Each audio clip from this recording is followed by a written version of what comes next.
Paz do Senhor, irmãos. Continuando, nós paramos ali em Atos capítulo 24, quando você tem o grande episódio, que é Paulo perante o procurador romano, se defendendo das acusações que tinha sofrido ali no capítulo 21 de Atos. Você percebe que ali agora vai dar uma nova guinada à vida de Paulo. Paulo começa a sofrer as prisões, e Paulo passa 2 anos preso. E Félix achava que iria receber alguma coisa de Paulo, e não recebendo nada ele é substituído. E Festus agora ele quer solucionar esse problema. É tanto que ele tenta fazer com que Paulo vá até Jerusalém. Os judeus também já começavam a entrar em alguns processos de jejum, ou de querer, enquanto não solucionar esse problema, nós não iremos fazer mais nada. É tanto que Festus quer solucionar, então vamos para Jerusalém, lá você vai ser julgado. Não, mas eu estou perante a corte romana, eu quero ser julgado aqui. Como Paulo não via soluções, Paulo apela para César, e como cidadão romano ele tinha esse direito, e assim vai ser atendido. É quando você, do capítulo 24, você vai para o 25 e 26, é quando você tem a narrativa da vinda do rei Agripa até aquele cenário, junto com a sua irmã Berenice. E Paulo vai ter um diálogo muito belíssimo com ele, porque o rei Agripa, sabendo e depois escuta dos problemas que aconteceram, havia um desejo muito grande nele em ouvir e escutar Paulo, agora se encontra Paulo. E aí a gente vai perceber como Paulo vai se comportar, cumprindo aquela palavra lá de Atos capítulo 9, que é justamente quando Deus justifica ao profeta sobre Paulo. Esse é para mim um vaso escolhido, andará entre reis e rainhas. Então você vê agora Paulo como ele se comporta perante um rei, ali é Agripa II, e como ele vai narrar a forma de como ele se encontra preso e como tudo aquilo que aconteceu, como ele para de falar da sua prisão e prega o cristianismo. É tanto que o rei Agripa se sente incomodado e chega ao ponto de dizer: por pouco ou por muito não me persuade a seguir o teu caminho. E Paulo chega ao ponto de dizer assim: por pouco ou por muito, bom seria que todos fossem igual a mim, a não ser pelas prisões. Então você vê o capítulo 27, Paulo já sendo conduzido de madrugada, porque os judeus preparavam emboscada. Isso foi muito alertado por um sobrinho de Paulo, que escutou os judeus combinando. E Paulo é tirado à noite e vai até a região portuária, onde vai se pegar um barco que irá costear o litoral, saindo da região de Cesareia e indo até Roma, e há uma distância muito longa. E você vê como no capítulo 27 a gente tem a narrativa sobre aquele grande episódio que foi aquele momento crítico dentro do barco, daquelas vidas que vão ser salvas se dessem ouvidos ao Deus que Paulo servia, e a forma de como eles vão ser resgatados. Aí você tem toda a narrativa dos acontecimentos que vão sendo descritos dentro do barco, sobre a medida da profundidade, sobre o peso do barco, sobre leme, sobre a vela que vai quebrar, sobre aqueles soldados que queriam matar todos os prisioneiros, sobre como Paulo caiu nas graças do chefe da guarda ali, como eles chegam na ilha de Malta sendo resgatados, como eles vão fazer uma fogueira e Paulo vai ser mordido por uma víbora, e há uma testemunha que vai dizer: esse homem deve ser muito perigoso porque se escapou do naufrágio, chegando em terra agora é mordido por uma víbora. E eles percebem que nada acontece com Paulo.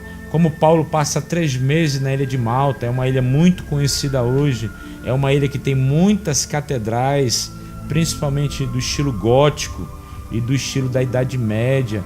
Então o evangelho chegou na ilha de Malta, e Paulo vai passar ali um período de 3 meses, um período de inverno, até esperar um próximo barco que viria da região litorânea, porque não há notícias da chegada, e depois eles esperam um novo período de uma nova embarcação que iria chegar, e Paulo adentra essa embarcação, e Paulo agora, no finalzinho da sua viagem, vai chegar em Roma. E você percebe que Lucas chega ao ponto de registrar que esse novo barco que vinha, ele tinha 2 insígnias na frente, que eram as insígnias chamadas Castor e Pollux, que eram justamente os protetores dos marinheiros. Então você tem aí a mitologia romana misturada com a mitologia grega. Então isso era muito impregnado, principalmente nos navegantes, naqueles barcos que tinham o casco dele mais largo, para que pudesse ter um deslizamento em alto mar, com grandes ventos, melhor, e que não propiciasse o naufrágio dessas embarcações. Então você vê que até no finalzinho do capítulo 28 você tem a narrativa também desse barco a posterior que vai pegar Paulo em Damasco e os outros presos, e eles todos vão chegar em Roma. Chegando em Roma, você vê como Paulo se destaca conversando com os mestres da lei, e esses de nada tinham conhecimento do que acontecia em Jerusalém. E Paulo vai passar 2 anos preso ali e recebeu muita gente. É por isso que quando você tem narrativas em algumas cartas de Paulo sobre os soldados, principalmente sobre capacete, sobre couraça, sobre sandália, sobre escudo, você vê de como Paulo, se encontrando numa cela, ele tinha a visão daqueles que o guardavam. É tanto que ele narra isso na carta aos Filipenses, no capítulo 1, a partir do versículo 12, que ele era constantemente assistido pela guarda pretoriana. E eu acho que Paulo, em determinados momentos, ele testemunhou que não perdia tempo. Ele sempre, nas oportunidades que se apresentavam, ele testificava desses acontecimentos. Você vai perceber que Paulo passa por 2 grandes prisões. Essa é no primeiro século, né? Essa seria mais ou menos na década de 50, entre o ano 50 e o ano 53, 54, porque o episódio narrado ali em Atos, capítulo 18, versículo 2, sobre Priscila e Áquila, ali é o ano 48, que é justamente o Império de Cláudio. Porque quando sai Cláudio da história, vai entrar Nero, e Nero ele tem um período longo de atuação, e Nero foi um dos grandes perseguidores do cristianismo. Paulo é solto. Quando Paulo vai ser preso já na década de 60, já num contexto maior de evangelismo desbravado, e já é no Império de Nero, ao qual Pedro também mais na frente vai ser preso.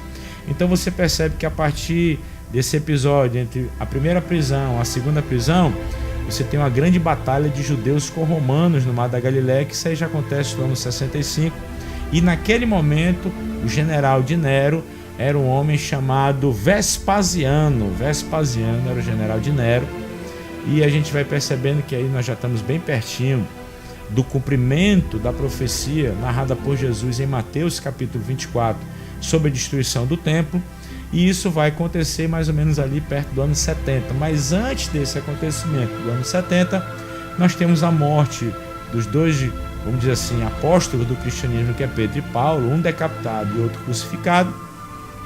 E aí a grande investida que o Império Romano vai fazer em Jerusalém, querendo de a todo custo trazer domínio àquela região.